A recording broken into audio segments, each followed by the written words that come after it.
تخيل إنك عايش بتجري بتتعب بتخطط، لكن كل حاجة واقفة. تتعب ومفيش بركة، تدعي ومفيش استجابة، تغلط ومفيش وجع في القلب. ساعتها السؤال المرعب مش ليه الدنيا واقفة، السؤال الحقيقي هل دي علامات إن ربنا غضبان عليا؟ قد يكون هذا الفيديو منبه لإيقاظك من الغفلة. تنبيه: الفيديوهات الدينية على اليوتيوب تحتاج لتفاعل أكبر، لأن يعتبرها لا يوجد اهتمام عليها، فعلى كل مسلم ومسلمة دعمها بلايك ومشاركة الفيديو وكتابة تعليق به ذكر الله والصلاة على سيدنا محمد لزيادة التفاعل ونشرها، وجزاكم الله خيرا. 1. ضيق الصدر. مخنوق وانت مش عارف ليه، حاسس بثقل في قلبك، مش طايق حد. قال الله تعالى: فمن يرد الله أن يهديه يشرح صدره للإسلام ومن يرد أن يضله يجعل صدره ضيقا حرجا. القلب لما يبعد عن الله يضيق مهما اتسعت الدنيا. خلي بالك، إذا مت وانت في غفلة فاعلم إنك في مشكلة كبيرة. ربنا لسه مديك فرصة، هذه كفيلة إنك تحمد الله عليها. غيرك يتمنى إن يرجع الدنيا ليصلح ما أفسده. 2. قال الله تعالى: ومن أعرض عن ذكري فإن له معيشة ضنكا ونحشره يوم القيامة أعمى. وبعدين يقول لربنا: ليه كده؟ ده أنا كنت بشوف يا رب. ويقول لربنا: قال ربي لما حشرتني أعمى وقد كنت بصيرا. شوف رد ربنا عليه إيه؟ قال: كذلك أتتك آياتنا فنسيتها وكذلك اليوم تنسى.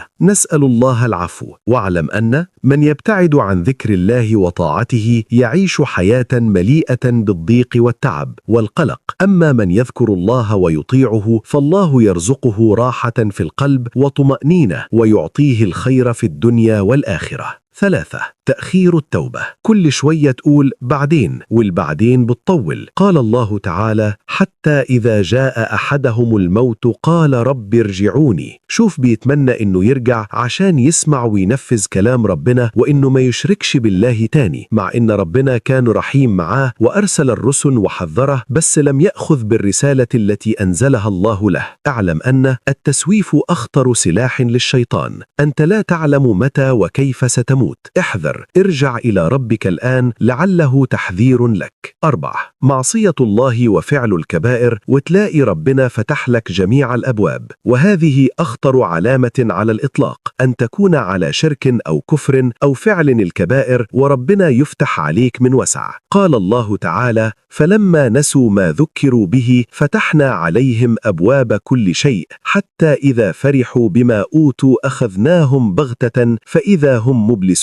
نسأل الله العفو. وقال سبحانه: والذين كذبوا بآياتنا سنستدرجهم من حيث لا يعلمون وأملي لهم إن كيدي متين. خلي بالك، قد يكون استدراجا وأنت لا تعلم، وهناك فرق بين التائب والعاصي. أما إن كنت تتقي الله وتبتعد عن الكبائر وتفعل ما أراده الله منك أن تفعله وتنتهي عن النواهي، فاعلم أن الله سوف يرزقك من وسع. هناك فرق بين الاثنين، وإلى الآن البعض يكذب بآيات الله، والمحزن أن منهم مسلمون بالاسم. نسأل الله العفو والنجاة. 5. تزيين المعصية في العين. قال الله تعالى: أفمن زين له سوء عمله فرآه حسنا فإن الله يضل من يشاء ويهدي من يشاء.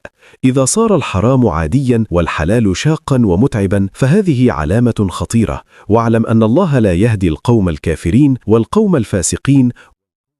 6. نسيان الآخرة والانشغال بالدنيا. قال الله تعالى: ذلك بأنهم استحبوا الحياة الدنيا على الآخرة وأن الله لا يهدي القوم الكافرين. من أراد الدنيا فقط دون الآخرة فلا نصيب له في الآخرة. ولا تكونوا كالذين نسوا الله فأنساهم أنفسهم أولئك هم الفاسقون. لما تركوا ذكر الله وطاعته عاشوا تائهين يضرون أنفسهم وهم لا يشعرون. من نسي الله ضاع وكانت خسارته في الدنيا والآخرة، ومن ذكر الله اهتدى وأصلح الله حاله. مع كل هذا باب التوبة لم يغلق. قال الله تعالى: قل يا عبادي الذين أسرفوا على أنفسهم لا تقنطوا من رحمة الله إن الله يغفر الذنوب جميعا إنه هو الغفور الرحيم.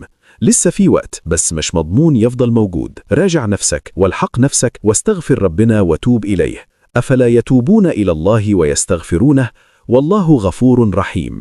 وعليك الابتعاد عن الكبائر التي تدمر حياتك وآخرتك. هناك فيديو كامل عن الكبائر موجود الآن على القناة، وأخبرنا في التعليقات عن المشكلة التي تريد حلها. اللهم انفعنا بما علمتنا، وافتكر أن ده فيديو مختصر. إذا كنتم تحبون الفيديوهات الطويلة أخبرنا في التعليقات.